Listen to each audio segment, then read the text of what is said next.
I had to make sure I wasn't dreaming when he said what he said. So, but I'm here, of course, joined with Nick Bockins of the Bockins Show. Nick, what's going on here, everybody? Welcome into a Christmas special of the Buffoon and Bockins. My name is Tanner Dawson of the Whiskey Sports Podcast and the Sports Buffoons, and I am joined by Nick Bockins of the Bockins Show. Nick, what's up, dude? What's up, man? Just watching my Packers barely hang on here to the flipping Rams. We're getting screwed by the refs a little bit on some bad holding penalties, but welcome to I guess you don't have Carl Sheffers this game. Oh, darn it. Unlike us, who can't seem to I was bad calling yesterday. A lot of bad calls. So yeah, the Chiefs especially that was one of the worst officiated games of this season. Well, yeah, but I mean that's who we had against the Bengals last year in the regular season. That was the same crew that called the James Harrison hold when he fell down in the playoffs of the field goal game. And that's also the same crew where there's a picture of Carl going this way and his other guy going the other way, calling first downs. So nothing surprising there in the NFL officiating world. So, but hey, man, it wasn't too bad of a Sunday though, really. Had the whole Raiders Patriots debacle go down, which is hilarious because I figured that would actually happen to the Raiders. Yeah, Jaguars in the playoff hunt still. Lions Tennessee tanking right now. Yes. So, I mean, we got lots to unpack today, guys. We are gonna, of course, we always bring in Jim Biringer and Jonathan Grishman. We're gonna bring in Johnny for the first half as well. Johnny Cruz, you guys all know him from our Sunday shows here. But I mean, we got lots to unpack here today. We're gonna get some bowl game predictions as well, and then we'll talk some MLB free agency news with Mr. Jonathan here. As things continue to happen in the MLB world. So we got lots to go on today, guys. Don't forget to like, subscribe, follow. You guys check out my little cool slideshow deal going on. It's all the cool podcasts. And if you guys want your podcast on my cool little circle here for the Buffoon and Bockins Show, let me know. Always happy to put it on there. So let's get going here. First, we'll bring in Johnny, who's going to kind of co-host with us today for a little bit today. Johnny, what's up, dude? What's going on, gentlemen? I appreciate you guys having me on. That's a cool little thing you got going on behind you there, man. Hey, thanks, dude. I got a chance to work on it today, so nice. Trying to put some stuff in. Of course, I'm going to add to it as I go, but this is kind of a quick, 10-minute deal I did. So yeah, that's pretty cool, man. Good job. So thank you, appreciate it. Always happy to broadcast, advertise, and do all the cool stuff for people. So the Let's Talk Sports community. So. Like I said, people just need to let me know, and I'll put it on. So, but Johnny, real quick here before we bring Jim in, how you feeling? Dolphins with the tough loss on Thursday or Saturday? No, Saturday night. Tough loss, but I mean, just overall quick feeling. Like, are you feeling okay? Yeah. I mean, they did what I was hoping that they would do. I mean, it was a tough ask for them to win that game, but. I definitely wanted them to at least compete and show something. They did more than that. I mean, they had opportunities to win that game. If Mike McDaniel would run the ball, you know what I'm saying? I mean, we're running the ball down their throats, the whole game. And on a couple of 3rd and 1s, he wants to get all cute with these play actions when just run the ball, man, and just keep it going, keep that clock ticking. But we showed that we can play with the big boys. So yep. You know what I'm saying? Good bounce back game in a way, even though you didn't win. Still good bounce back. So yeah, we just got to handle our business the last 3 weeks, and we'll be all right. Yeah, I'm glad you're feeling all right. So don't worry, you guys will be able to bounce back and snap that 3-game losing streak this on Christmas. I hope so, bro. Because you know what I'm saying, probably be ruined as it's Aaron Rodgers. But if you guys win this game, then there's what I'm saying.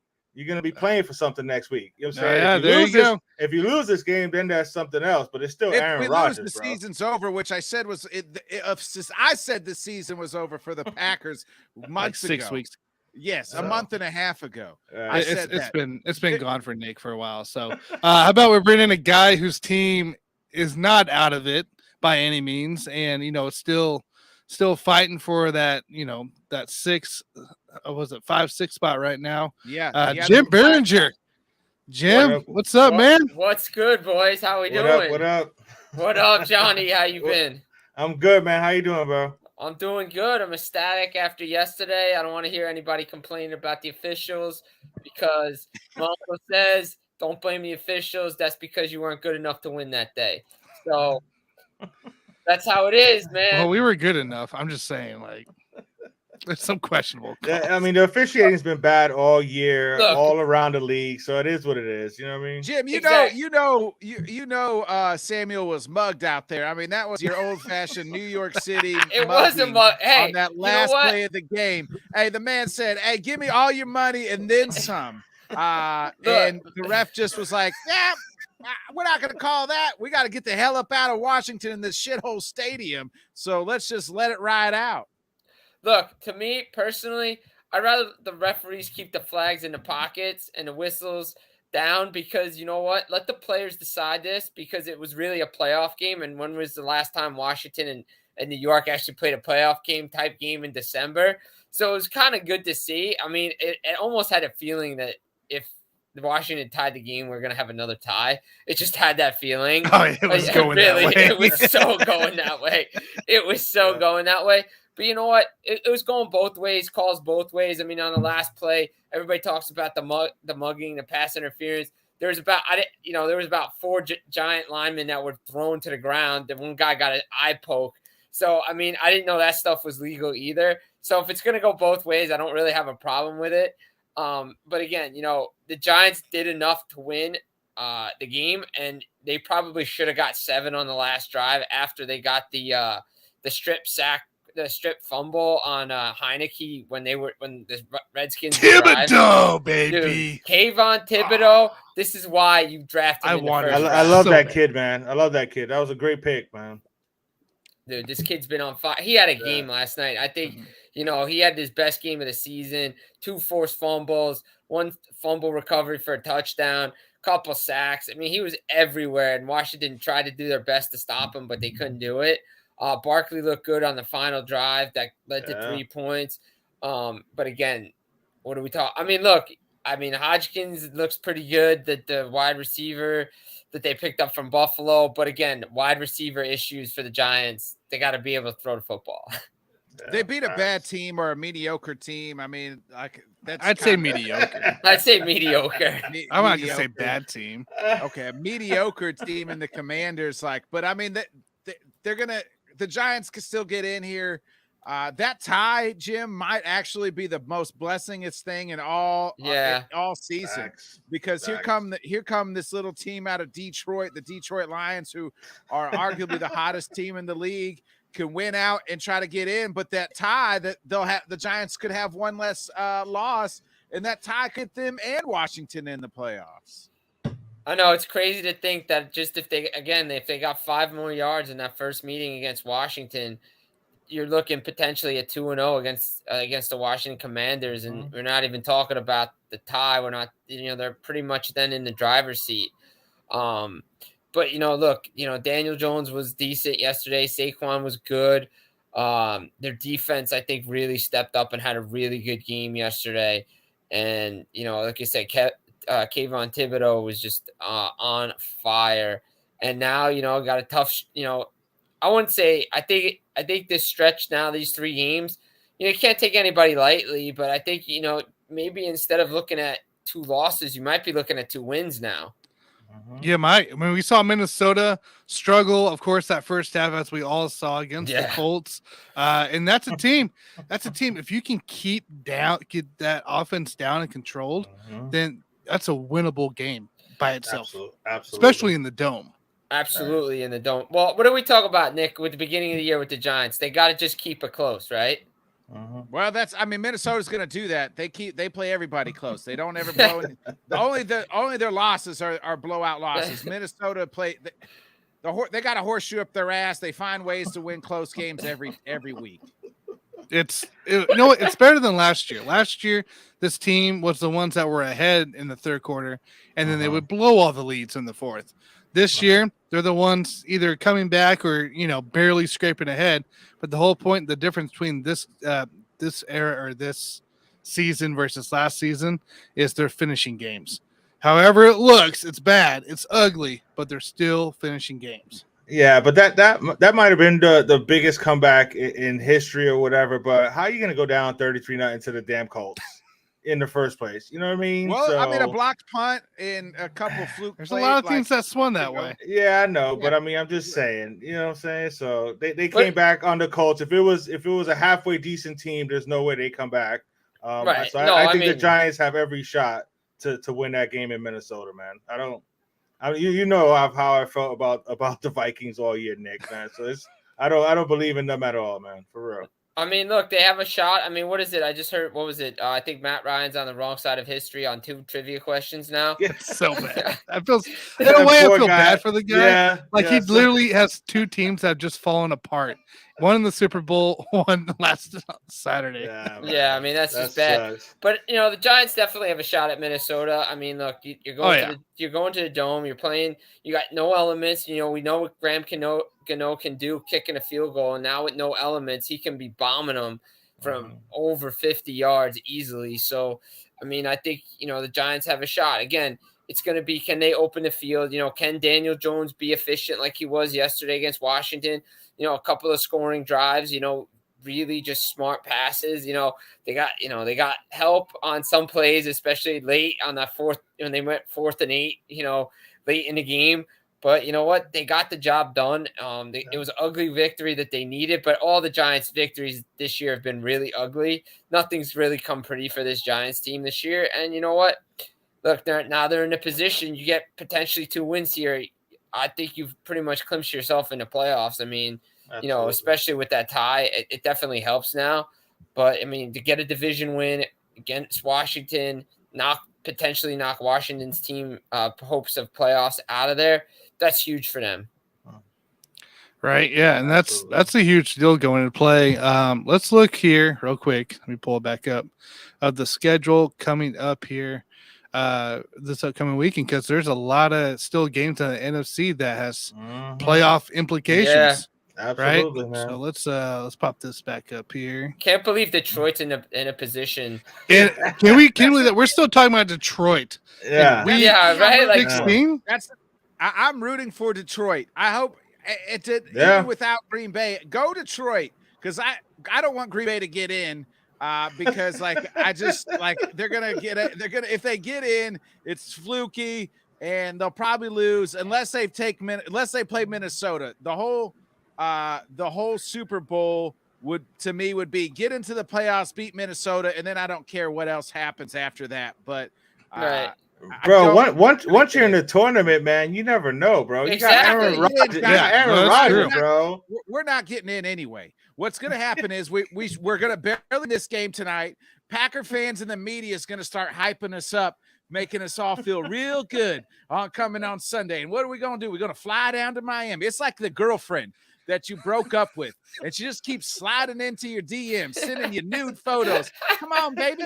Everything's going to be all right. I know what you like.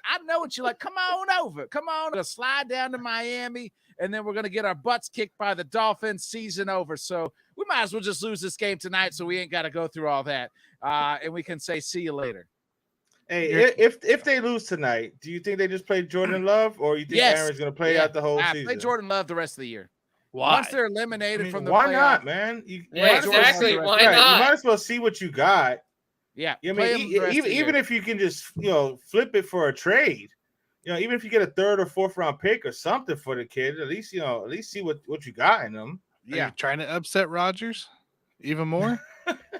I mean, they're not winning. What does it matter now? What's he gonna do? Refuse to play? Yeah, probably. Okay. That's for a trade. Now you're really gonna be in the crapper for a while. Nah, man. They don't have to trade him, bro. He ain't gonna give up that $50 million, bro. He's gonna show up next year regardless. I don't like that. I think. If they're eliminated, why not, Tanner? Nah. You gotta keep your guy in. Wouldn't you want to see what the kid can do? Don't you want to see if Rodgers can connect with any of these receivers anymore? Maybe build something. Tough I to say, guess. really. You know, I guess. there's still a lot to be seen for this team. So, there's granted, I know it's not playoff possible, but still, like, don't you want to see what you got? Maybe stick out Samari Torre for a little bit longer and see what happens. I don't know. But I don't know. I mean, you put Love in. Love's already threatened to want to be traded, which No, I'd he's be. never Well, been that- threatened. Oh, You was can that say- a okay? That's just a rumor. Yeah. Oh, okay. That's the rumor going around. Yeah, like Right, but they said, you're like, you're could gonna have see to that make a coming. decision on him at some point about his 5th year. I mean, you're not gonna. Do you pick up his 5th year option? I mean, I guess Yeah. you kind of I have mean, to. Love? but that's the kinda have to, decision yeah. the Giants have to make too now with Daniel Jones. Are they going to pick up And his option? Saquon. And Right. Saquon. Are they going to pick up their options? I mean, look, Collinsworth was saying That's it true. last night on the broadcast. At least he thinks both guys will be back. And Joe Sharon's got a lot to work on. He's going to evaluate to see. I got to believe possibly 26 is definitely back. I don't know about Daniel Jones. I'm still not sold on him. And it's crazy to think that, but you know what? I've never been a fan of his, but I think Saquon's going to be back with the play he's had this year. Jim, who would you rather have, say, Jones or Baker? Ooh. Man, that's tough. You think Baker can handle New York, man? No, I don't think so. I That's think what I'm he'd saying. be. I think That he'd be media, shredded, bro. man. I think That he'd be media. shredded. I think he'd be shredded Right. to pieces Right. after one bad game. That's a tough What do you question. think the Giants do? They offer Daniel like a 2-year kind of 1 year and an option type prove it type thing? Because if you franchise him, you're paying him like close to $30 million. Yeah, they're not He going ain't to worth- franchise him. They can't franchise him because he's not worth that kind of money. Right. And So Jones you isn't offer going to him sign like a like 1 year prove it deal either. No, like so. a 2-year, you know what I'm saying, 30 something. Give him gotta take $22 million or something. But now He's you're gotta wasting all the Saquon years with Daniel Yeah, Jones. Exactly. So I think Yeah. they have to get somebody in that can, if they believe they are ready to take the next step, you got to bridge it till you find the next quarterback.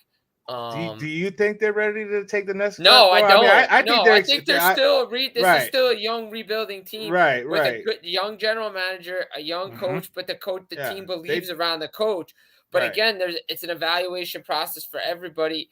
But Right. What Dable's doing right now with the Giants is really good. There's a belief, there's a swagger back with that defense, some Mhm. players. But again, what are you doing with Barkley and what are you doing with Jones? Because Right. you have to bring in now. Granted, they'll be able to move some money, but still, what are you doing here? Right. Like, who you looking at? Because and again, the question is always, obviously they're not getting rid of a head coach, but if you look at other coaches, it's like, okay, you want to get rid of this guy. What's better? Right. Right now, who's better right now? Maybe, like you said, Johnny, maybe you do a couple year deal with an option. I don't know. Right. I mean, it's tough to I mean, say. you're gonna have to give him a little bit of money, but like I said, you can give him a 2-year, $40 million. You know what I'm saying? Give him $22 million a year. I mean, that's so you're not insulting the kid, but you're not wasting too much money. Because what do you give Saquon an extension? I mean, he's having a good year, but You sign him. Pay Saquon. You pay him. gotta pay Saquon if you're gonna You pay him. You pay him. I mean, look, the way he's playing right now, he's showing that he's the guy that he was his rookie year and the guy that he was in Penn State. And this is a reason why you drafted him that high. Right. There's a lot of decisions to make. Yeah, if you don't pay him, we will. Yeah, exactly. Somebody will. Jones That's will for look. Jones has got to look and read the tea leaves, right? Just know that, hey, this team, like, I got to take a team-friendly deal, maybe a That's what I'm short-term saying. prove-it deal. I Right. think that's what he has to do, because what's his market outside of the Giants going to be? Like, Not Number very one, high. there's not gonna be Nothing, a lot of backup teams- Yeah, type right. stuff. there's not going to be a lot of teams looking for a quarterback, a new start like that. Like Carolina, maybe. Like, who would you might as I mean, well stick Sam with Darnold's Darnold. actually playing really well That's right what now I'm for the saying. Panthers. You might as well stick He- with Sam Darnold. If you're He'd gonna be go a Daniel. probably one of the higher paying backup quarterbacks, is what it would be in the Right. end. Right. you Jimmy know. G would make sense to go to New York, I think, for the Giants. Look, we kind of we kind of saw this Giants in the offseason. You know, they got the new GM, the new coach. They made a little bit of moves on the defense. They drafted really well. I think we're seeing maybe not a quick turnaround, but maybe some more excitement for this offseason coming into play. I would not be surprised if you see two big names on that offense next year. You know, that could be potential free agents. Yeah. I got to get rid of Kenny Galladay. One at wide receiver, one at quarterback. You need a receiver, right? They you definitely need a receiver. But who though? Who are they going to trade for? Well, you got to get Galladay off the books. So. Oh, of course. Yeah. Galladay's your issue. You got to get rid of him. But who's available? Who's available for trade? Right? You know what I'm saying? Going into next season, who's going to be available? Who's going to be available? Yeah, to try to make a trade to get a stud wide receiver or a free agent. Who's a free agent? Is who can you? Yeah, I don't even know who's. I don't know who's going to be available. That's the thing. I mean, there somebody? We know who's available. I mean, we know one guy who's available that has not. You talking about OBJ? He's free, but the Giants and Dallas Cowboys were afraid of his physicals because of his injury. Right, that's what I'm saying. Like if he's rested and recovered fully after the Super Bowl and everything, maybe the Giants take another look at it. Do you try to get D-Hop away from Arizona? Because Kyler ain't playing next year. No. D-Hop isn't leaving AZ no, for he's Giants. Not, no. He's got too much. Think so? So if we're looking here kind of at a small list at the moment for upcoming UFAs, guys like Nelson Aguilar's there, DJ Chark, Marvin Jones, which could be an interesting one. Julio, if you really want to go that route. The Lizard King, Jacoby Myers, Juju, if the Chiefs don't sign him, Jarvis Landry. There's really no big... So nobody, basically. So basically nobody that can open the field. Nick's N'Keal Harry, you know, he was out there. N'Keal Harry, baby. Yeah, I'm going down the list here. I'm not seeing any big names. There isn't much. Yeah, there isn't much. So many guys. What about the Johnson kid from Pittsburgh? Deontay Johnson? Yeah, try to take him away from Pittsburgh. He just but signed Pittsburgh a deal isn't going to take. Did he just sign a deal? Yeah. Yeah. I didn't know he signed a deal. He got a deal when everybody else was getting their receiver deals. That's the thing. I didn't know that he got. I didn't think he got paid.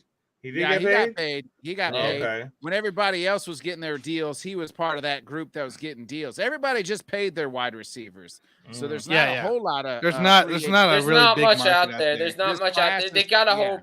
They gotta hope the kid Robinson, starts to take his game up, and maybe they draft. Maybe they obviously they may not be in a position to draft him. You can move up, find guys in the draft. You can find a good wide receiver late in the first round, bro. Yeah, so Justin Jefferson was what 23, 24? Yeah, it's right there alone.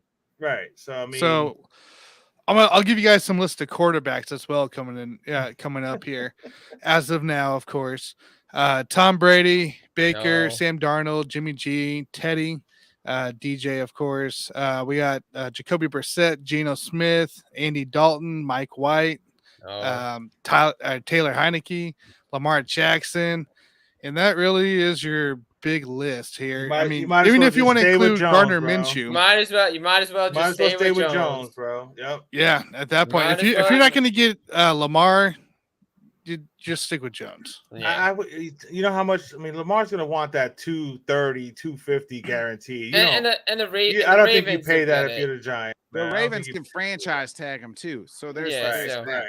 Correct. Yeah. For a pretty good, I guess, amount there. Yeah. I don't know. It's something interesting when we get closer to the offseason. Yeah. There's always surprise cuts, surprise moves for this Giants team. I just feel that upcoming next season, you're going to encounter two big names outside of Saquon Barkley on that offense, just from the way they approach the defense in the draft this past year. So. I agree. And maybe they get that big name out of the draft. Who knows?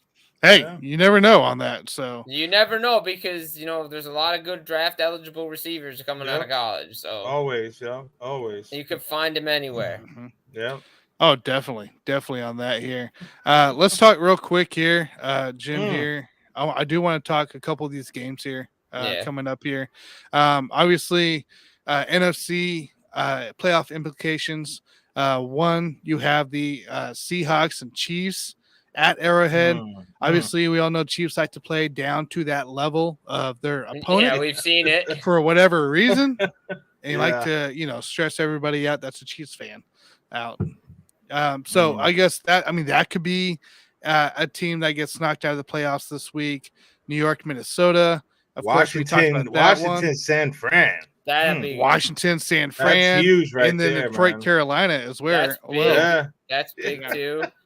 I feel like almost every NFC game that's a matchup outside of Tampa Bay and Arizona is like legit. Yeah, big time. Yeah, big playoff. time playoff. Big yeah, time like playoff, Green Bay, Miami, even. Yeah. Going into play. Like there's a lot of implications. Like we could be talking next Monday. The Detroit Lions could be in. The Washington could be out. And Seattle could be eliminated. And, like some of these teams could be eliminated. It's crazy. It starts on Thursday, crazy, right? Man. The Jets and Jags, like that's a huge. Yeah, that's big, man. On Thursday night, week 16, you have to watch the Jets Jaguars because both teams are fighting for their playoff lives. I mean, I'd have smacked you and asked you what drugs you were on if you would have told me that at the beginning of the season. That's all right, Nick. You know, Tony Khan's gonna have a front row seat that day. Right. He's gonna be up there. Yeah, and the Titans, the way the Titans are playing right now, the Jaguars, as long as they just went out, they could easily take over that division. Yeah, I don't think they have that bad of a schedule either. I mean, after this Jets game, I think they play. Do they play the Colts one more time? I think I'll show it. Or Houston. They play one of those garbage teams Houston in the again.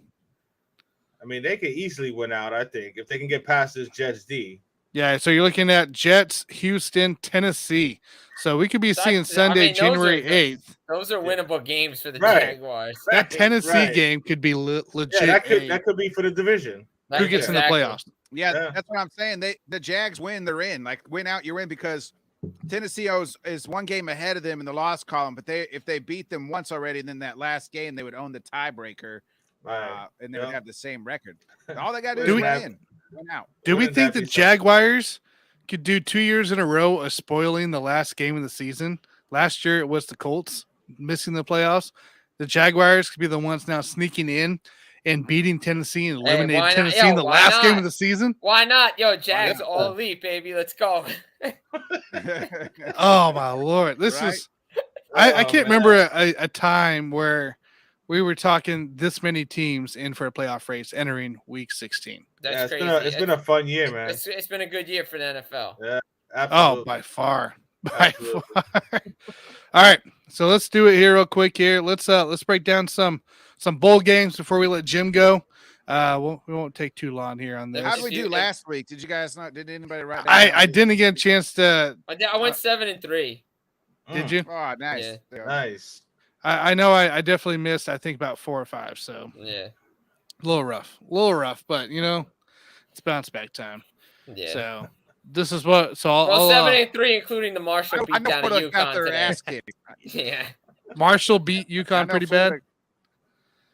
I didn't see that score yet. I know Oregon State beat up on Florida big time. Yep. I know Fresno State beat up on Washington State big time. Yep. Wow. Saw those. Who won the UTSA game? Who won Troy. that game? Troy did. It was a comeback too, I think. It was live. Yeah, it was really good.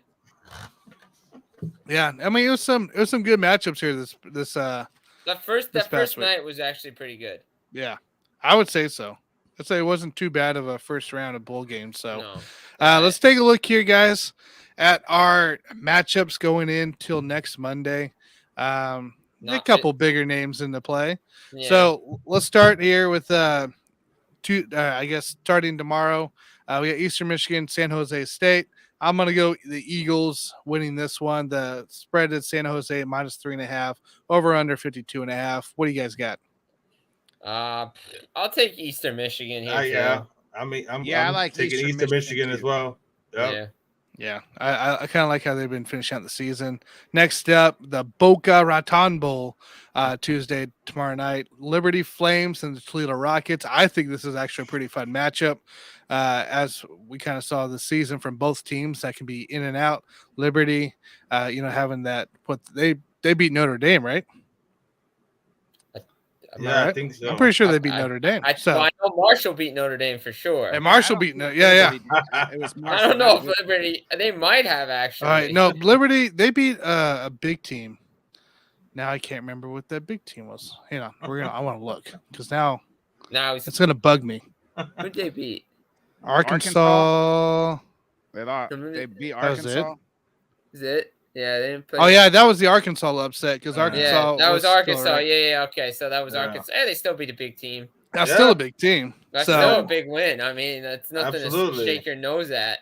An SEC team like Arkansas, that's pretty good. So I'm going to go in this game here. I think Liberty's still kind of inconsistent here. Toledo's kind of caught fire late. I'm going Toledo. I like Toledo in this game too. I just like the way they finished. I mean, it's going to be one of the funner games to watch because there's going to be a lot of points scored in this one. Mm-hmm. So I'm going to go Toledo in this game. I'm going to go Liberty. I'm going to go Liberty and see what's up. I'm going to go with Toledo here. Liberty's coach went to Auburn, so it's kind of one of them, So they're going to play for the interim coach, man. There you go. Yep, that's fair. New Orleans Bowl Wednesday, 8 p.m. We got 8 p.m. Central. We got Western Kentucky and South Alabama. South Alabama is favored at 4.5. Over and under 56. I like South Alabama in this one. I think they come out and kind of beat up on the Hilltoppers. I'm with you on that one. Yeah, the South Alabama one. Yeah, I like South Alabama here too. Yeah, give me the. We're all in. Lock it in. We're all in on South Alabama, baby. Lock it in. Up next here, guys, Armed Force Bowl should be a decent one. Baylor, Air Force. Baylor's favored by 4. Over under 43.5. I like Baylor in this one. Just putting up the points on that offense. Look, to me, this is going to be crucial because it depends on which Baylor team shows up. I mean, we've seen the Baylor team that can be really good, and we can see a Baylor team that's not so good.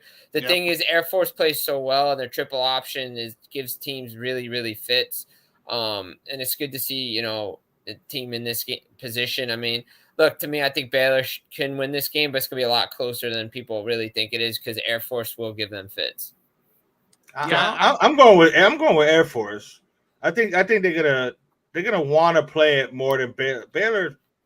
Yeah, it depends on who's again. That's what I say. Are they even gonna be interested in playing this game?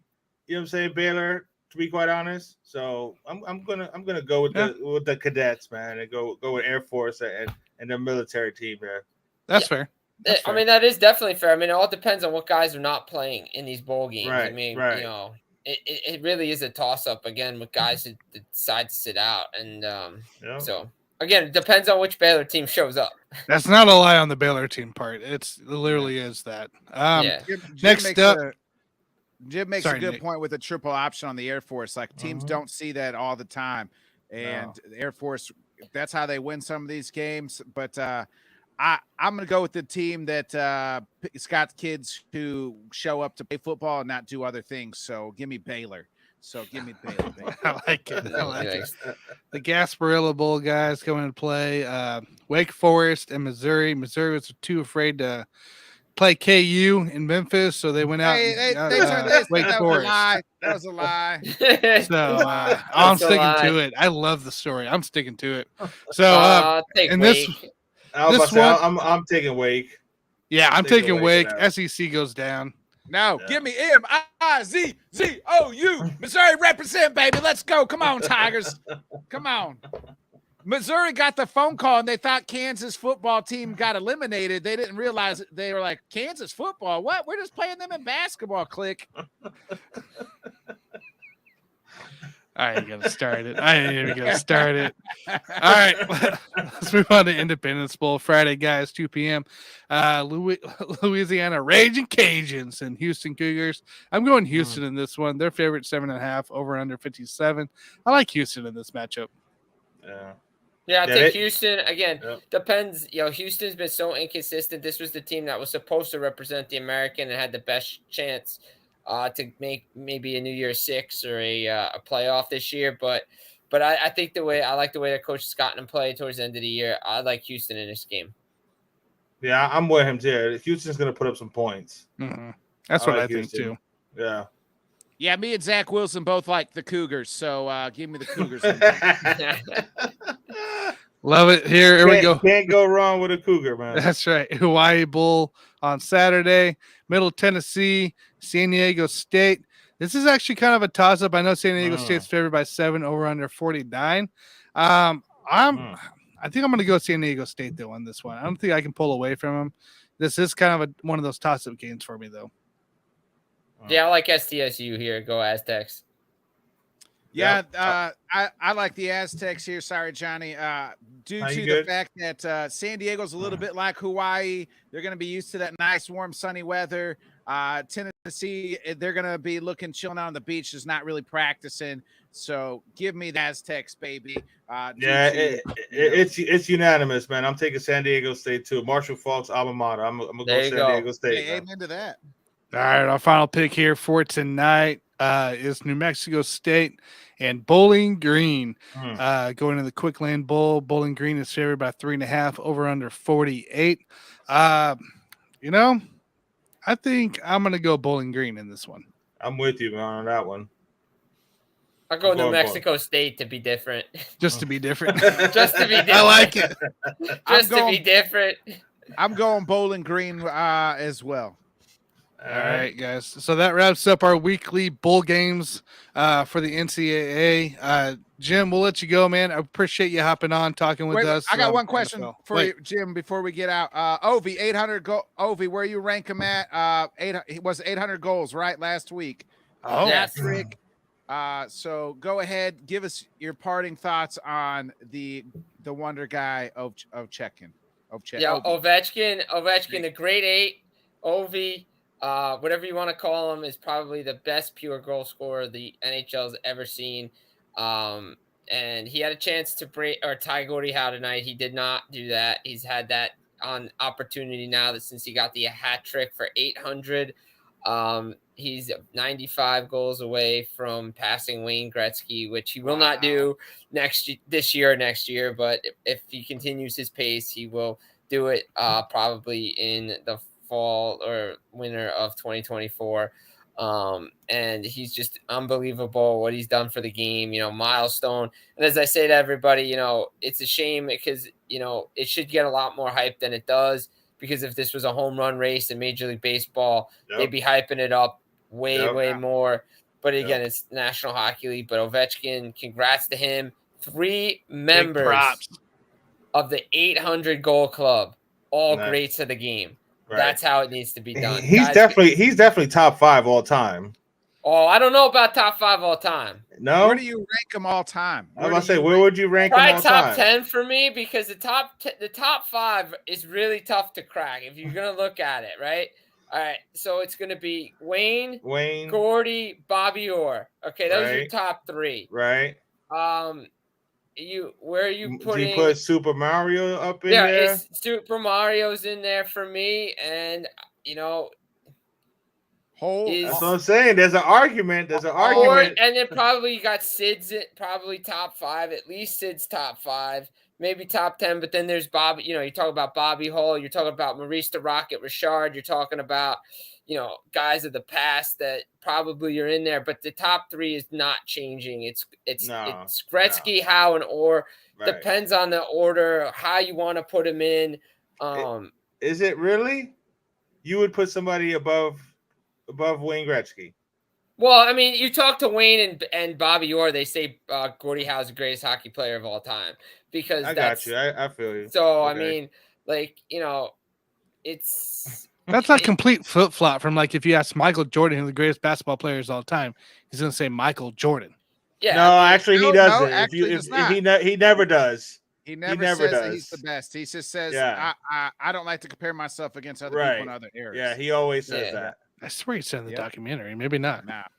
Well, no, I mean, he it's... He sure indicated it, at least. Maybe that's what I took out of it. Yeah, I mean, he kind of indicated it, but I mean, you think about it, if it's definitely Wayne, it's definitely Gordie, it's Mario, it's Bobby. You probably could throw Sid in there, and then John Beliveau, you guys. Now we're going back years, and Ovi's probably just on the outside of the top 5. I don't know if he'll ever crack it. He may. Maybe if he reaches 900 goals or something, you could say, okay, Ovechkin could be in there. But to pass Super Mario, Sid, it's going to be tough. Awesome. If he gets to 900 or close to 900, do you think that becomes the national media? Like if he's, you said. I think so. I think the national media will be if he decides to play long enough and the pace he had from 700 to 800, if he continues that pace, 900 to 1,000, if 8 to 900 and then 900 to 1,000 is not out of the question. But he has to keep playing like Brady keeps playing and putting up 50-goal seasons. That's really tough to do. How old is he right now? I think he's like 37. I mean, Jaromir Jagr's still out there playing, and he's 55. So we got like 20 more years of Ovi. Goals, baby. Yeah, I mean, he's 37, so he's got time. It all depends on how long he wants to play, and I know he definitely wants to pass Gretzky. So, that's gonna be insane. It's gonna be insane when he does. Yeah. That's awesome. All right, Jim, we'll let you go, man. Appreciate you hopping on, talking with us as every Monday. Always appreciate it. Jim. Have a great Christmas. Have a good one, man. Yeah. Hey, have a good one, guys. Thanks. Have a good Christmas. Happy holidays to everybody, and thanks for having me on always here on a Monday. Thanks, Jim. Right. Thank you. Bye. Jim Biringer, guys. So, Johnny, you got a couple more minutes? We okay? Yeah, I got a couple more, man. I'll give you a couple more. You got enough in the beer, you should be good still. Yeah, it should be good. I got a little bit left in here, yeah. All right. Well, hey, let's do a little talk. We'll talk a little Dolphins here. All right. I know you have your show. You talk Dolphins all the time, but we kind of wanted a little insight here. Okay. Is this defense going to get any better?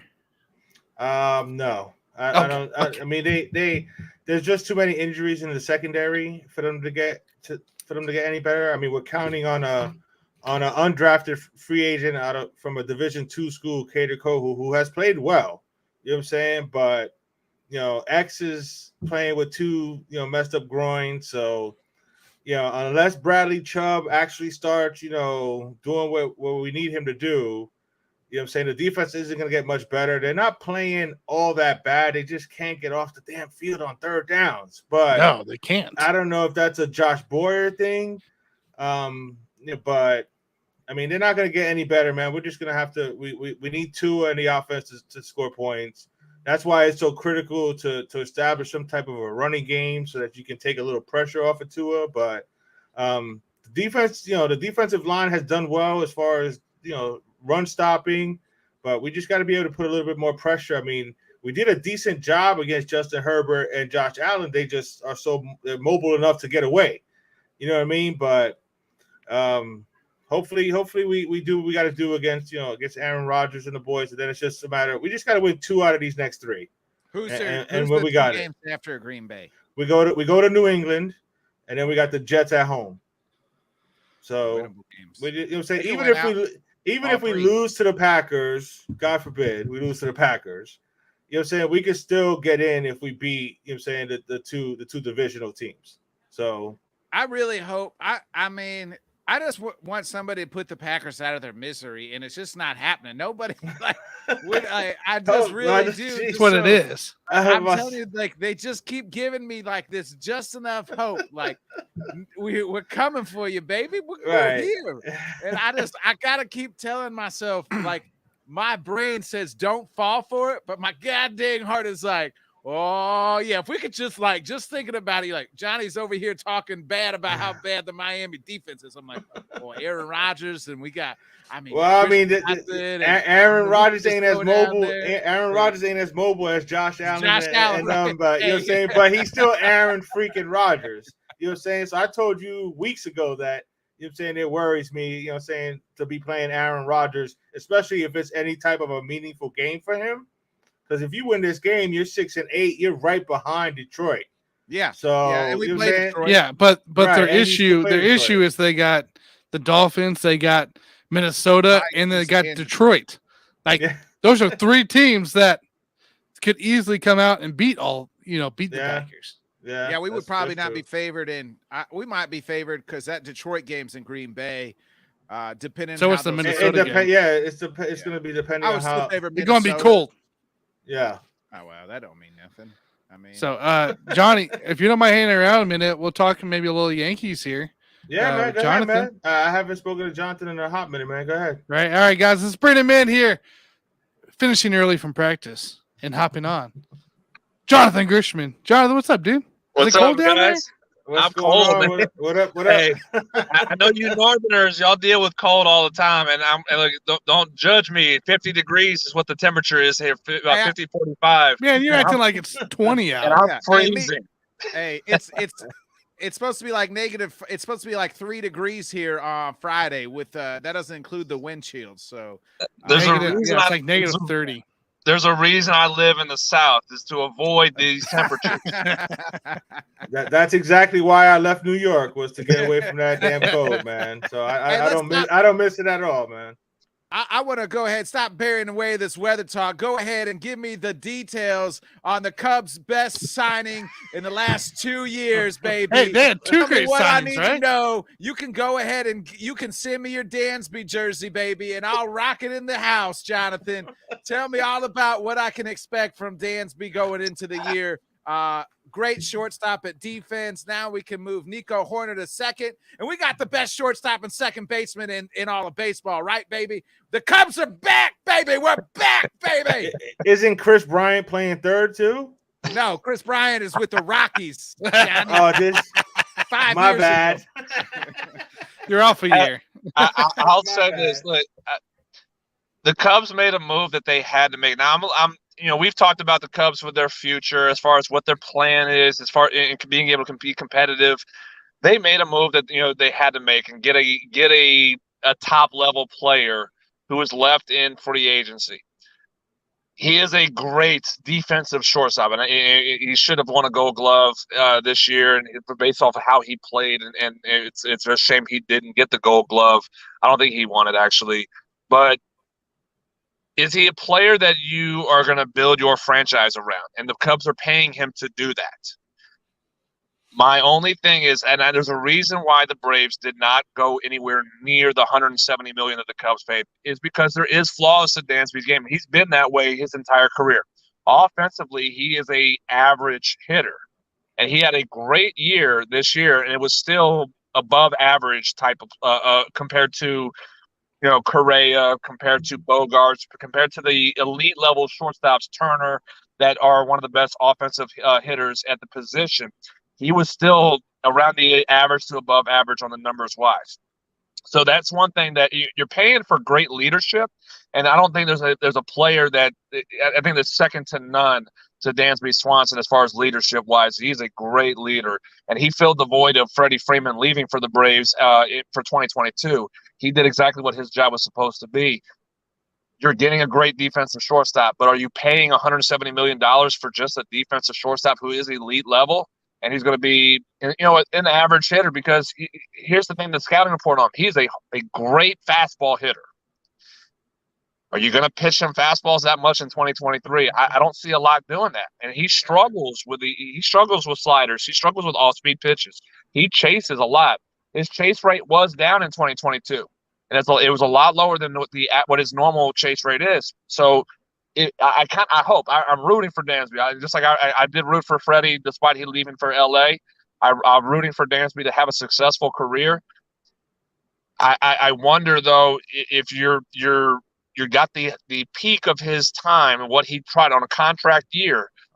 Is that normally what Dansby's going to be from here on out? Did he figure it out? He's going to continue to grow and get better, or are we going to see the normal Dansby non-contract year and start kind of reverting back to some old habits of his? And that's the question that the Cubs are going to have to figure out offensively for him. Defensively, yeah, they got probably the best middle infield defensively in baseball, and I don't think that's an argument.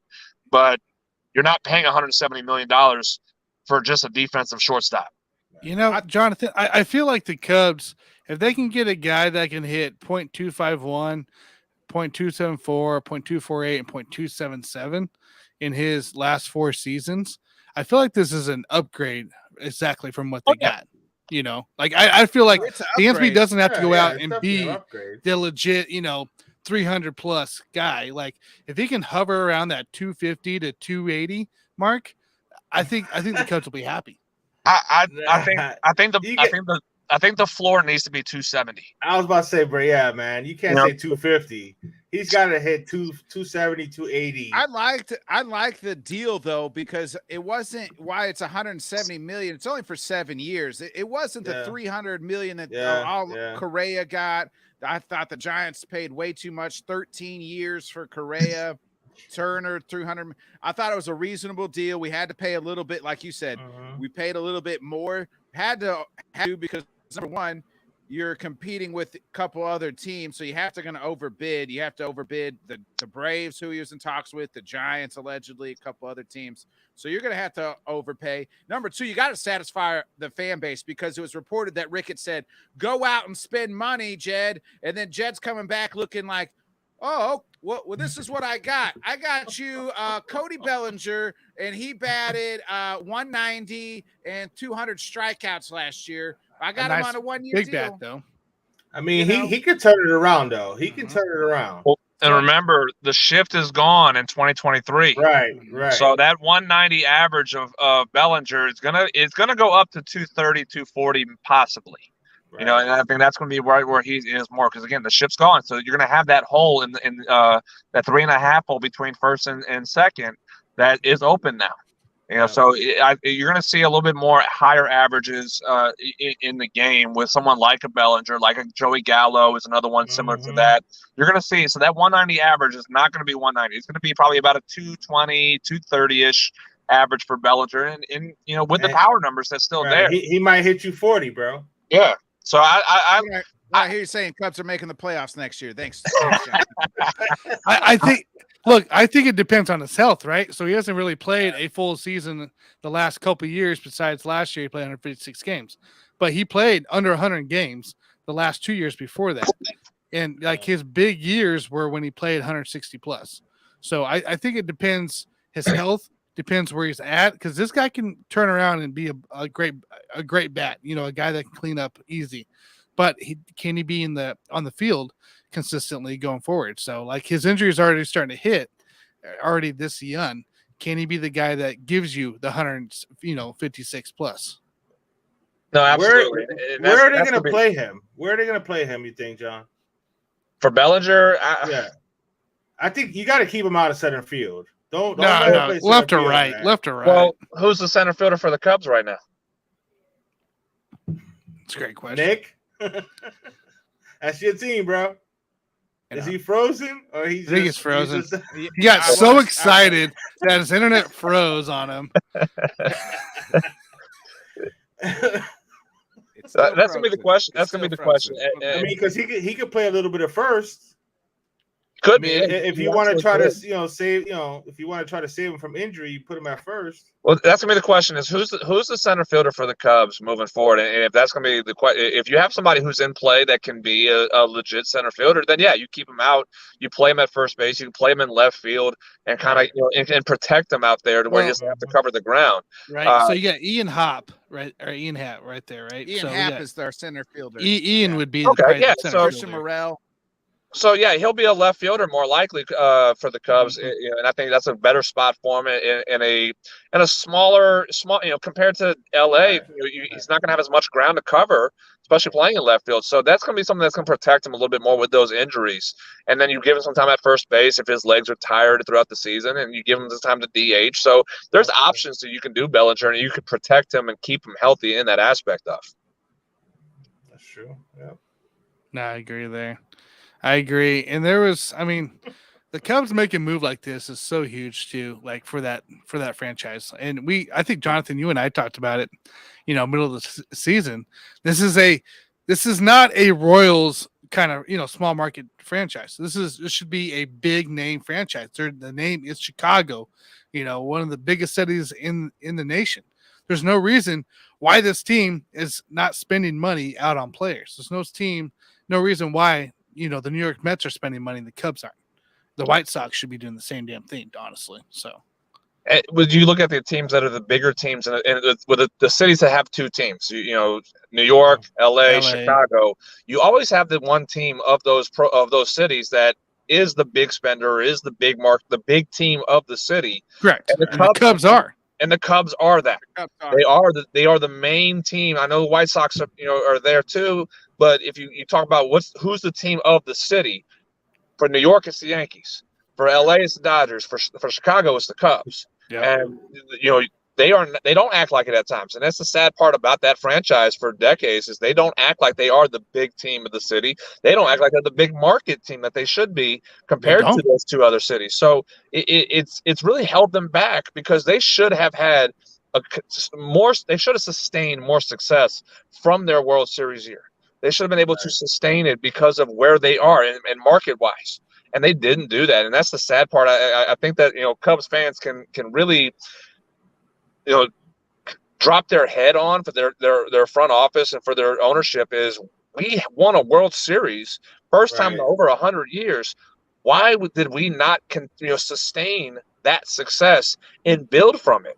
They didn't want to pay their guys, man. I didn't understand that. But that's the question. Why is if you're in that big market, you sell out. I mean, you sell out games. You have WGN as your TV network, so you're not sitting. You're not like those other teams that have very terrible TV contracts. WGN is a good contract for the Cubs. Please tell me if I'm wrong, Vic. We're not on WGN no more. No, it's gone. Yeah, WGN's gone.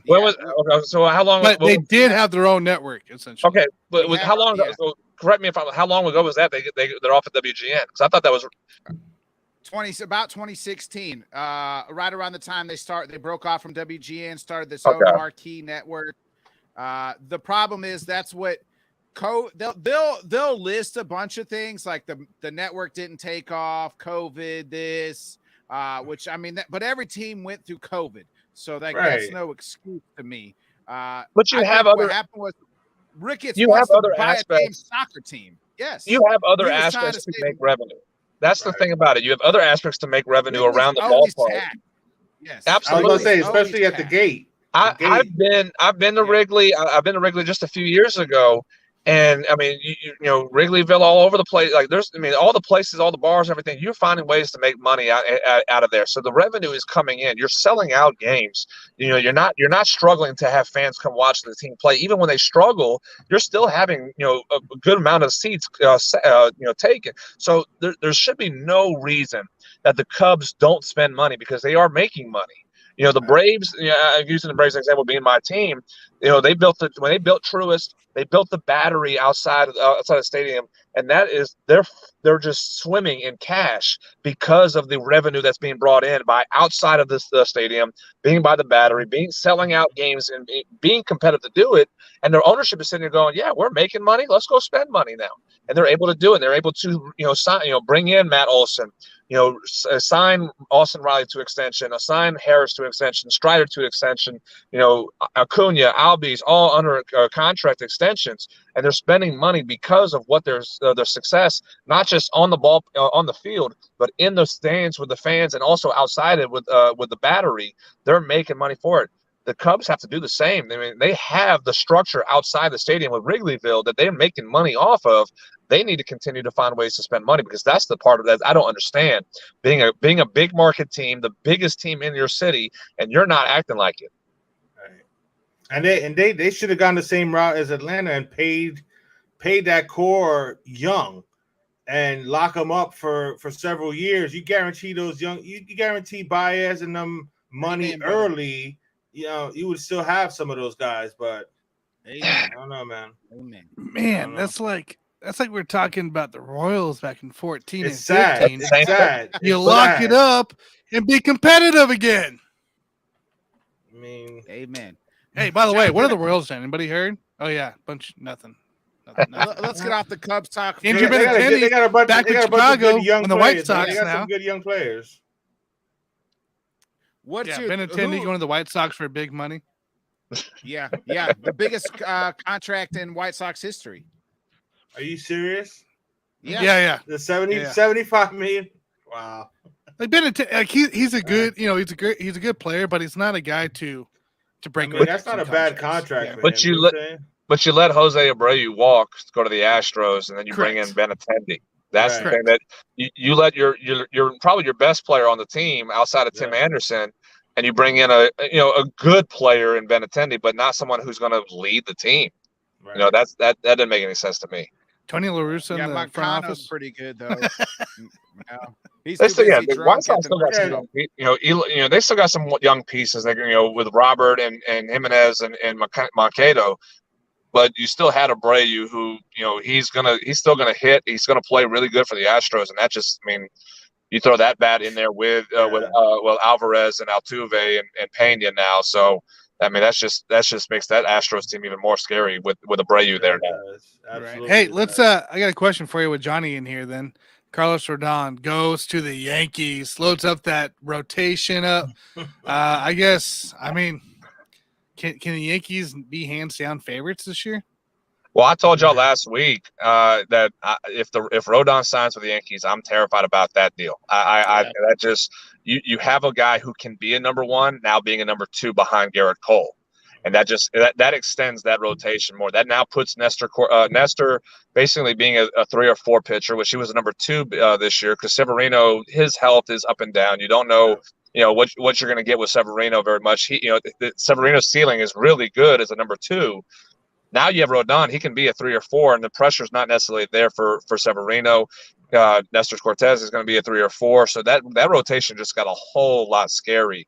Adding a lefty pitcher and Rodon into that mix, who you're going to get, an innings eater at that spot. He's going to go get his time. He doesn't have an injury history.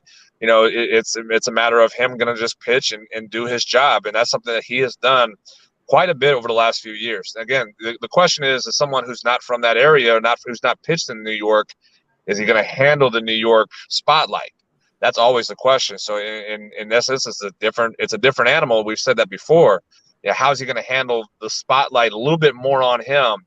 And trying to, as far as being that pitcher that they need behind Garrett Cole. Because we all know if he struggles a little bit, that media is going to be eating him up a little bit more and more as he goes. So, but to answer, that scares me. That the Rodon signing for the Yankees absolutely terrifies me. That the Yankees got better pitching, and that was always their Achilles heel last year and the last couple of years. Yeah, it's definitely something that they needed to do. I don't think he'll have as much pressure on him because of Garrett Cole, because he'll be able to just be the number 2. I mean, there's always going to be pressure because of the contract and coming to the Yankees, but I think the fact that he's coming in to be the number 2 is going to kind of help him out a little bit. And like you said, it's going to extend that rotation, so it's definitely going to help out. But my thing is, we need some more contact hitters in our lineup. You know what I'm saying? There's too many strikeouts in this lineup. I'm glad they re-signed Judge, because you definitely want to keep the face of your franchise there, and he's a good overall player. Say he makes good contact. He doesn't just hit home runs. He bats for average and stuff. But that's the reason why I wanted Benintendi, because you know what I'm saying, he's a contact hitter. You need to sprinkle in a couple of those and not have as many strikeouts as they've had. I mean, in the 4 games that they lost, that they got swept by Houston, I think they struck out like 50-something times in 4 games. That's insane, man. So, hopefully, they're going to bring up a couple of the young kids to finish off the roster. I mean, I wouldn't be there's talk about, like, I heard the craziest rumor I heard is that they might try to see if they can take Tatis away from San Diego. So if they try to do something like that, because San Diego's going to want to pay Juan Soto. I've heard that too. No. I've heard that too. They're going to want to pay Juan Soto. So, you know what I'm saying? I mean, I don't know that the Yankees will pull that off. No. But, you know what I'm saying? way. We definitely need more contact in our lineup, in my opinion. That's why I was hoping for Benintendi, because he's a 300 hitter. We got enough power. We need guys that can actually make contact, get on base, steal some bases, and do stuff like that, man. So who goes to San Diego if that happens? I think you send everybody except for Jason Dominguez. Even if you got to throw in Gleyber Torres, I would say Gleyber Torres, and then you put DJ LeMahieu at second base. Well, you got to make the money make sense, and it's a $300 million contract that Tatis is on. So the money's got to make sense too. I mean, you're almost having to trade Stanton. You almost got to find a way. That's fine. You almost have to trade Stanton into that deal, along That's with fine. I never wanted Stanton. I mean, along with prospects on top of it, I think that's going to be. But I don't. I think the Padres are going to sit. They're going to sit on Tatis and kind of see how he is after his suspension ends after 20 games, and they want to see what he can do in left field. I'm sure, and be able to go from there. If things don't really work out, if it doesn't pan out, obviously, the main priority for San Diego is to sign Soto. Is to sign him to an extension and not have to worry about him in the future, but you have also Machado's talking about opting out in 2023. So the money that if he opts out, the money that is frees up for his opt out may go to Soto at that. So you may not have to unload on Tatis. So there's potential as far as what they can do if they really want to go down that road of Soto. Kind of play out the season and let your lineup be with Tatis in there and see how he plays. And then if it goes down to it where Machado he opts out, then you have some money that frees up from there. Yeah. Another thing I heard is Tommy Pham. I would take Tommy Pham to play left field. He's a good, he's a good player, contact hitter, runs the bases. We just need somebody to catch the ball in left field and to make some contact on offense. Bro, you're going to win the game. Calm down, bro. Interception return? You're really worried about the Rams, They bro. got the interception. No, they got the interception. Oh, he pitched it back. back. Then he fumbles it. He was trying to pull a Patriots, man. Yes, exactly. So I want to ask, since we have the Yankee fan in here, because I saw this story about the baseballs that were used this year in 2022. And that apparently the Yankees got used some of the juiced baseballs, particularly for Aaron Judge. What do you think as far as that story? Do you really think that Aaron Judge needed juiced baseballs? I mean, come on. You know what I'm saying? So I don't. Well, hold on. Did we not see in Houston a ball that he hit that got caught at the warning track? I mean, that's going to happen though. But to say that the whole season was they were just using juice balls for him. Come on, man. It's juice balls in a little league stadium, right? That's what's the point? Is this coming from the Royals fan? What are we doing? Come on, man. Coming from the Royals fan. I'm curious as to know why. Why, what is the, I agree with you. He doesn't need Aaron Judge, 6'8", 280. He's LeBron James with a baseball bat. He doesn't need a juice ball, so why do it? Why is Major League Baseball trying to do that? Why do we got to draw storylines? Because Major League Baseball is one of the stupidest organizations ever, bro. They don't know how to market their players, and they always make the wrong move when there's no need to do it. You know what I'm saying? Like I love baseball. I love baseball to my core, but they always find a way to just look dumb. I agree with that. Craziest stuff, man. I don't know, man. I agree with that because they do everything wrong to try to keep up with the NFL's popularity. The 90s, they absolutely shot themselves in the foot with the strike. Yeah. And they couldn't recover from the strike. They couldn't recover from that. So they found ways to try to get the popularity back to keep up, because they knew the NFL's popularity was rising. They knew it. Everybody in the 90s, in the late 90s and early 2000s knew the NFL was becoming a very popular sport. Yep. And you had the Bulls run in the 90s that they had to compete with as well with Jordan. And the Major League Baseball just absolutely ruined themselves with that strike. So they had to find ways to get themselves popular with the home run chases and everything. So they let everybody choose. They shot themselves in the foot with that. They lied about that. So here we are now, fast forward to 2021, 2022. They're tampering with baseballs, and they're finding ways to screw themselves up here when you're trying to do things to create popularity, but at the same time, you're taking one step forward, two steps back by changing rules, changing the equipment, changing the baseballs, making things so complicated in the process. You're not able to get the general fan, and that's where Major League Baseball, where Rob Manfred, he thinks he's getting the general fan, but he's not. He's not. And you have these scandals this issues and scandals that pop up, it turns more people away from it because you don't know what's real. Right, and it's so unnecessary. Like, why are you messing with the baseballs, man? Just leave it alone. I like, I like the rule change with the getting rid of the shift.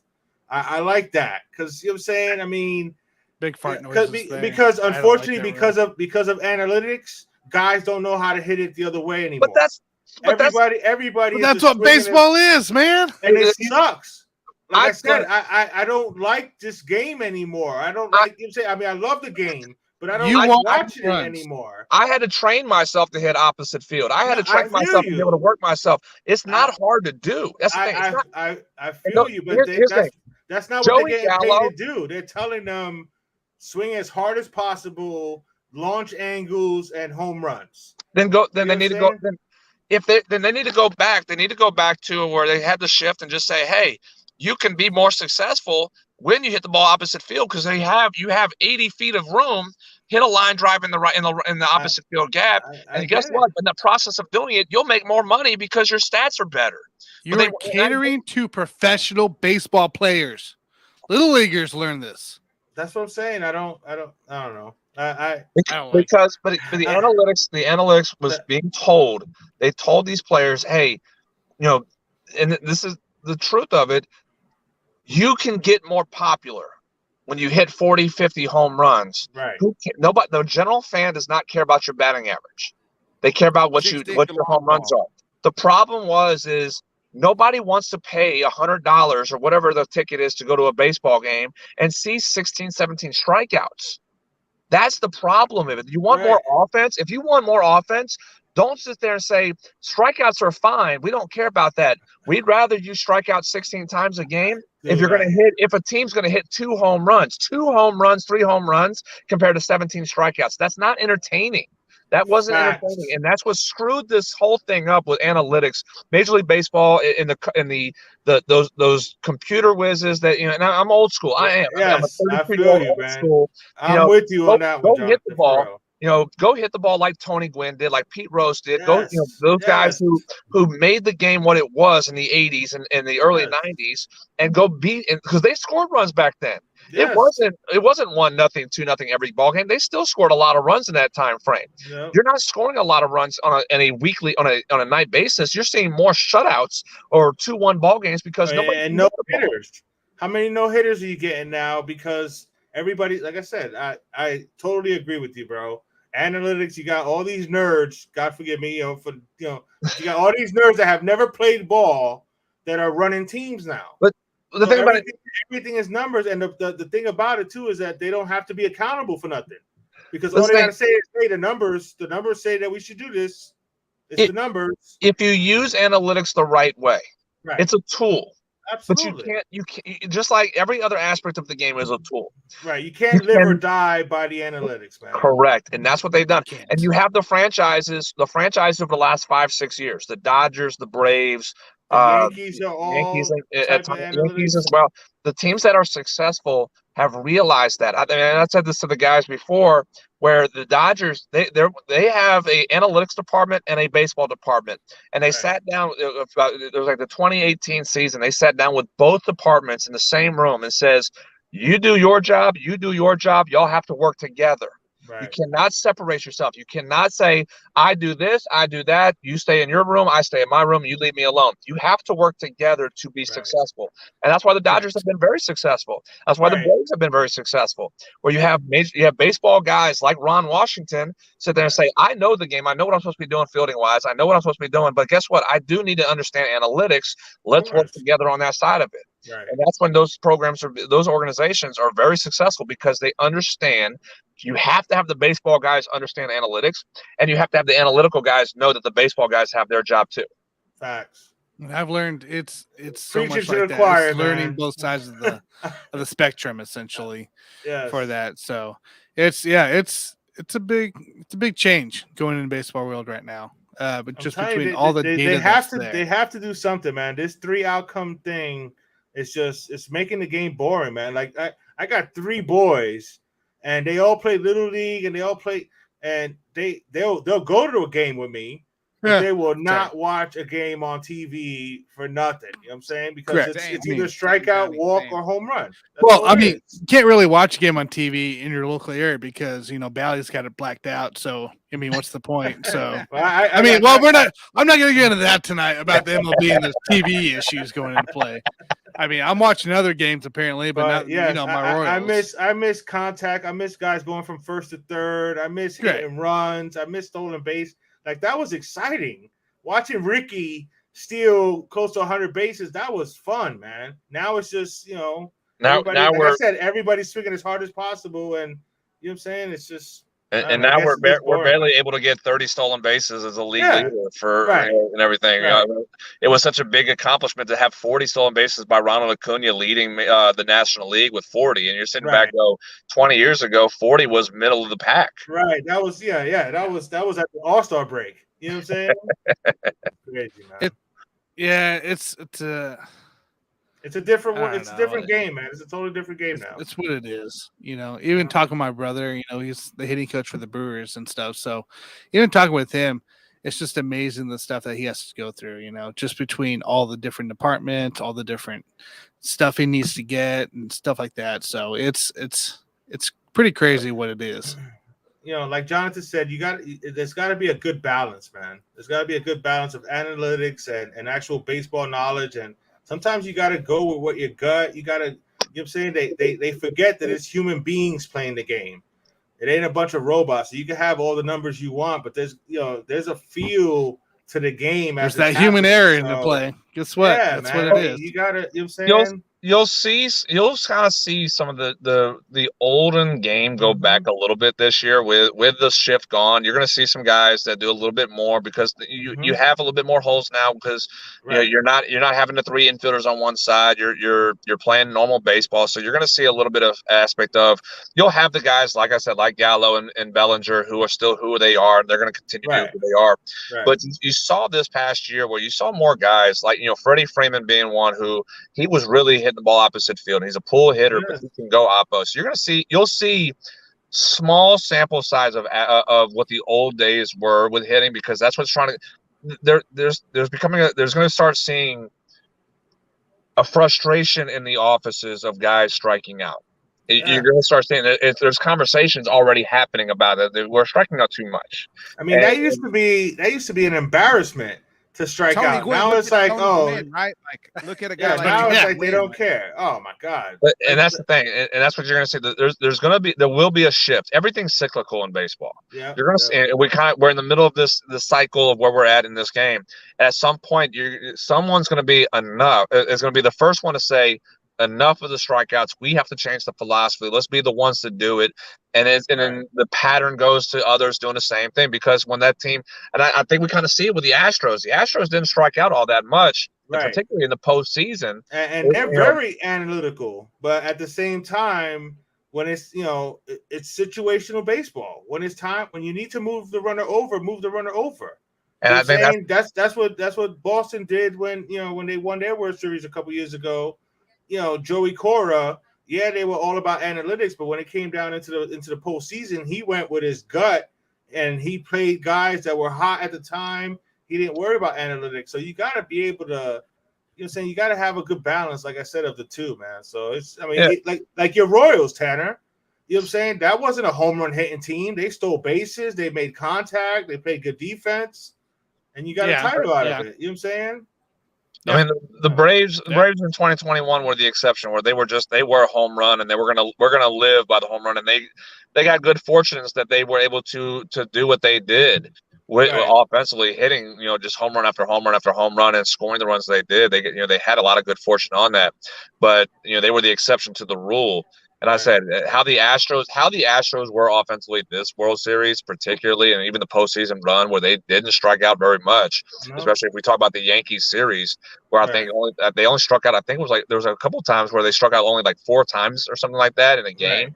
I heard about that. You're gonna see a pattern start happening where guys I hope so, man. The front offices and everybody was sitting there saying, okay, this is enough. We can't keep doing this because this is not good for the game. Somebody's going to be the first one to do it. Maybe the Astros in 2022 are the ones that starts this pattern where we go back to a little bit more of the old school way.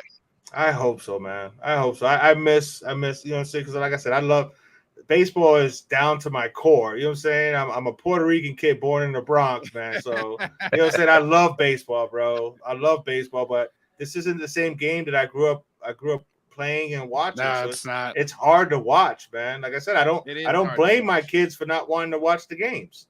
You know what I'm saying? Here's the thing, Johnny, right? So nowadays, right? 2022, 2020, whatever year you want to stay in the 20s here, we have so much data around right now. So much data that we've never had before. Now they're trying to figure out how to balance it around, how to provide it to the coaches, how to provide it to the players without essentially doing what we're talking about, which is, ruining just playing baseball. So it's more of, trying to use it as a resource more than as a clutch kind of deal right now. And I think that's the thing they're working out on balancing. You got some clubs that love it to death. They will analytic you. I don't know what to say, but you know what I mean. They're going to use data Right. like it's nothing, Right. and then their coaches aren't going to worry about it. Versus some other clubs, you're going to see a lot of, hey, we're going to go play baseball. Hey, swing it this way, kind of thing, Right. and they're Like going to try to use it as a resource. I think right, that's what we're like looking at right like now. Jonathan said, you use it as a tool, just like Correct. anything else. You know And we're what I'm saying? working. I think the MLB currently is working I on hope so, man. all the clubs, all the coaches, all I the hope guys so. are like, hey, how can we do, a combo of both? And I think that's what we're in right now. This kind of era is hope like so. there is so much data. I mean, you're talking about like looking at a guy's drop. Right? That's Per fine pitch. to have all that data, but again, when you live or die by the numbers, strictly the numbers, Correct. I mean, Correct. That's the and issue, you're right? taking out the feel of the game. You're Like I taking said, out baseball. there's no essentially. accountability because they could always fall back on, oh well, the numbers said that we should do that, so nobody's held accountable for it.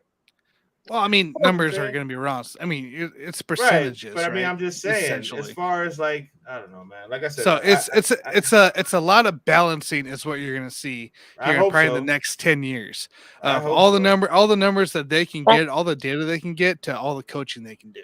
Well, nobody's being held accountable. I'll say nobody's being held accountable because the ones who are making decisions are the ones who are pushing it. That's the problem. Right. That's what I'm saying. The general manager today is the main one who is pushing all the buttons as far as how the philosophy of the organization is supposed to be, how the philosophy of the lineup is supposed to be, how you're supposed to be structured with the scouting and what you're looking for particularly. It's a general manager.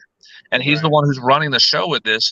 And he's the one who's going to the owner saying, hey, what we're doing is working. Well, why is the wins and losses not showing it? Oh, but it's going to happen but our numbers are showing that what we're doing is working because of how the success that some players are having. Yeah, the wins and losses don't show, but they're doing what they're supposed to be doing. The numbers are averaging out to be what they are.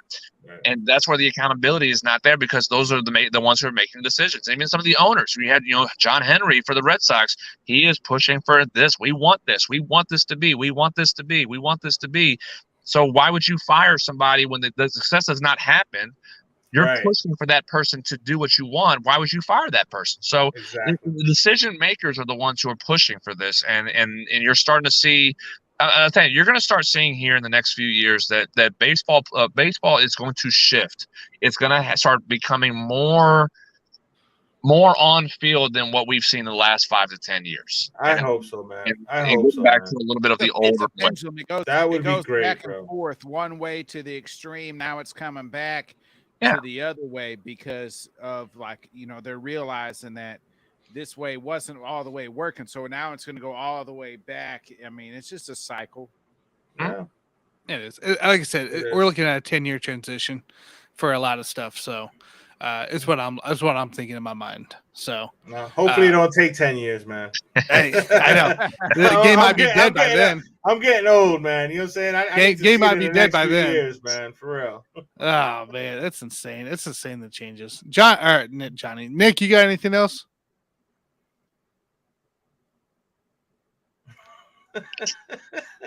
Nick is all in the game. I'm like, I know the Packers are in. Do you got anything else for MLB? No. Nick? Okay. No, I'm good. Okay. Sorry, your internet's a little delayed, so.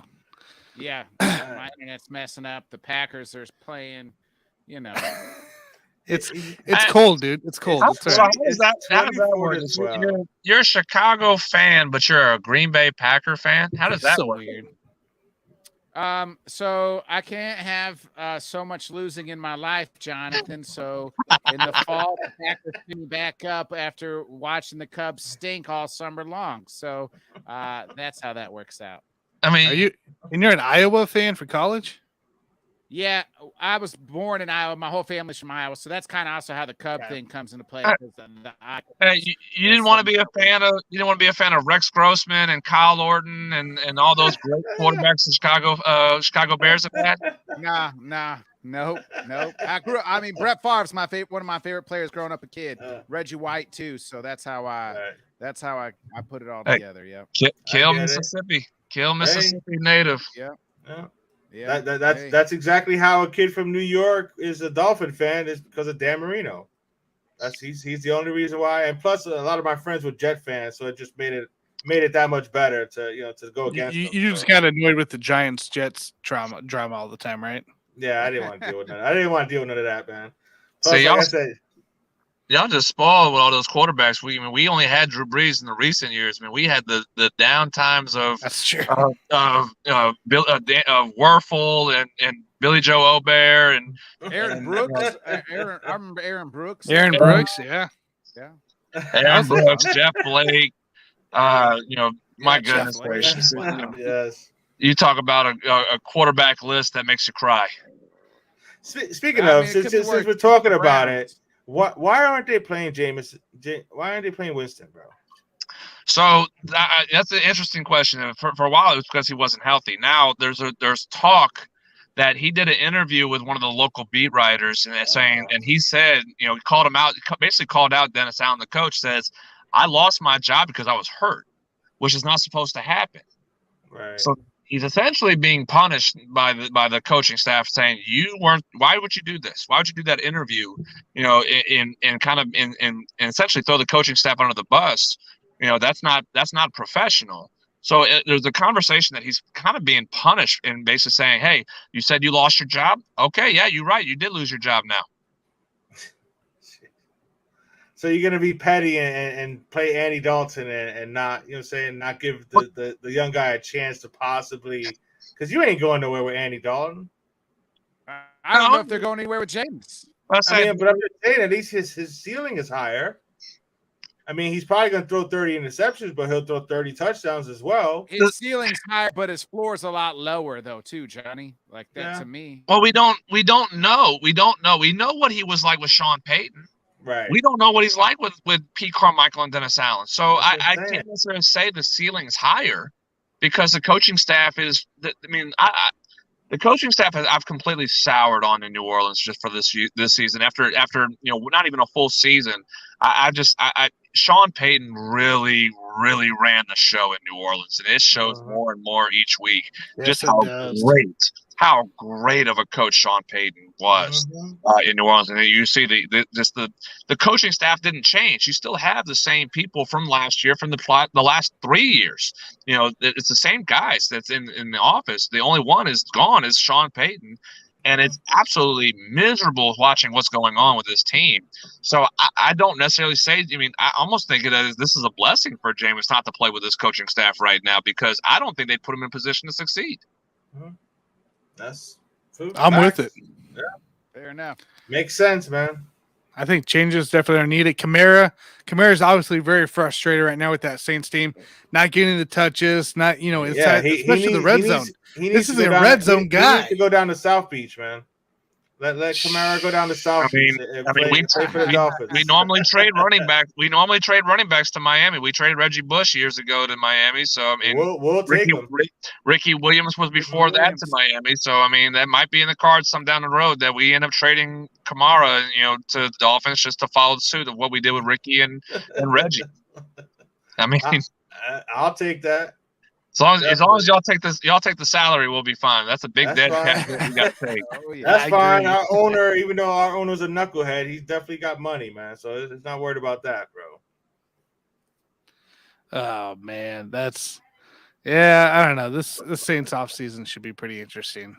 We talked about the Giants earlier, but this Saints off season should be. Jameis is another one. He should be a free agent after this year. No, 2020 after 2023. So you're punishing him, and you still got him under contract for another year. Right. That's just, come on, man. You're right in the pie. Spite your face, man. Well, you know why Taysom's no longer. Why they moved Taysom to tight end full time?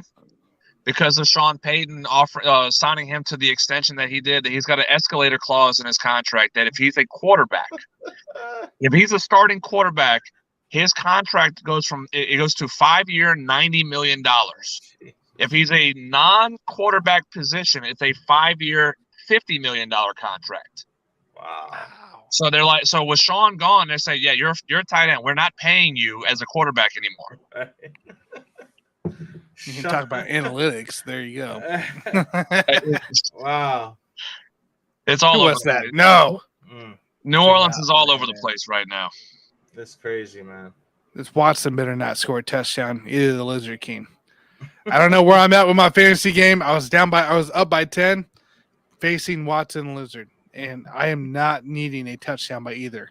Lizard hasn't done anything. I was down 40, needed Aaron Jones to have the game of his life, and that failed. So there's that. So, well, he might still get a touchdown from Aaron at least. So he'd scored one earlier today, but I benefited from Kirk Cousins and the 33-point comeback by the Vikings. That saved me to go to the next round in fantasy playoffs. That's what I'm dealing against right now. Somehow I'm still up with that. And I have to deal with this whole Watson Lizard King deal on Monday Night Football, being up by 10 because Devontae Adams and Stephon Diggs gave me a combined total of 16 freaking points. Thank you, elite wide receivers. I didn't have a single guy score a touchdown until Aaron Jones tonight, so I don't want to hear no complaints. Wow, not one. I didn't even make the play. I didn't even make the playoffs, so I ain't got nothing to say about that, man. Lenny Fournette, Joe Mixon. I mean, not one of them scored a freaking touchdown. So I had my absolute worst week when I needed them to have their best weeks. Well, at least your Packers are going to win this game, bro. Yeah, we'll lose to next Sunday. So, all right, I got to get out of here, fellas. All right, Johnny, I appreciate you joining. John, it was good to talk to you, man. Right. I'm glad that there's another like-minded baseball fan out there, man. We need to get back to the old ways, man, for real. Absolutely. All right, fellas. I appreciate it. See you, Johnny. Thank you. I'll talk to you guys later, bro. See you, man. All right. All right, you go find Johnny at the Yankee Fan on Twitter. Jonathan, before we wrap up, man, how are off-season workouts still going well? Yeah, it's going good. We had our last practice before Christmas, so we're going to be off for the next 2 weeks. We'll be off Christmas and New Year's. So we had our last one tonight. We have our last workout day tomorrow. We get some downtime. I get to have my last time of rest before I'm full speed ahead, and I work every day and coach every day, and I get no time to kind of stop for a second. So this is my enjoyable time. I had to go home to New Orleans and kind of unwind a little bit, but everything's going good, man. We actually just got done. We volunteered at a toy drive as an organization Saturday. So we had 40 girls and boys volunteer. So it was our biggest sign up that we had for the organization to do. So giving back in the community was something that I've always it was a very important thing that I did when I grew up, and I did in college and pro ball, and I wanted to make sure that I passed that along to my athletes. And so every year we go to the we do one of the biggest toy drives in Dallas Fort Worth here, and we go and give back to the community. So that was a very huge thing for us and everything. We took time off that day, and so I gave the girls and boys no workouts or practices Saturday so we can go and just give back and everything. So it's been good. It's been going well. Everybody's kind of ready for this little break, and then we hit the ground running hard in January from there. Hey, man, it sounds amazing there. And you're going on break at the right time with this big old frigid cold air coming into play. That's even going to be down your way. So yeah, supposedly have a little bit of flurries here in Dallas Fort Worth too later this weekend. So it'll be a nice in New Orleans where it's 60 degrees and throughout down there. So I'll be happy. I'll be in the French Quarter a little bit, enjoying some downtime and some good food down there. Awesome, man. Well, we hope you enjoy it. Have a great Christmas, man. We'll talk to you here. Hope maybe next week, maybe a week after. So appreciate you hopping on as always after practice. So if next week, I'll make time for you guys, even down in New Orleans. I'll make time for you guys. Let me know. We'll make it happen. Sounds good. I'll give you a yell. Appreciate it. Appreciate it, guys. Thanks, Jonathan. All right, guys. As the Packers Rams game finishes up here, Nick, any final thoughts here? Like, I know you probably think the Packers are pretty much still done, but any final thoughts?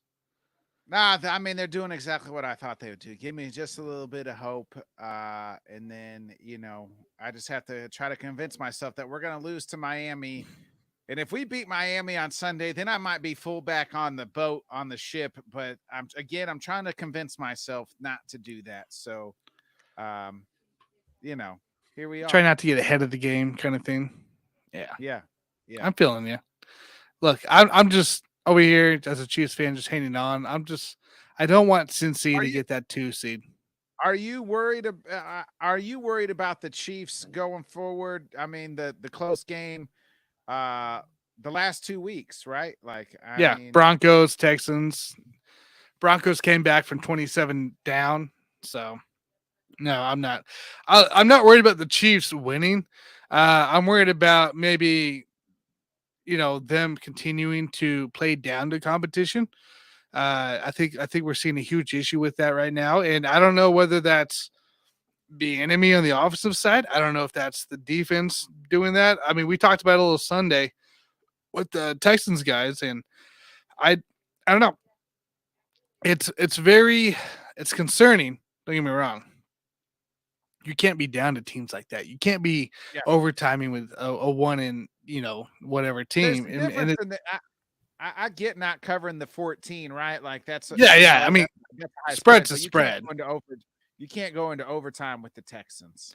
Now, and I think what bothers me a little bit about this Chiefs team is the way they treat Pacheco. It's like you run him right, 1 and 2, and then something happens, whether he didn't make the right cut, he fumbles the ball or whatever, and then he's out for literally it feels like a quarter at least, and maybe even a quarter and a half sometimes. And this is a guy that should be getting easily 20 plus carries in volume, right?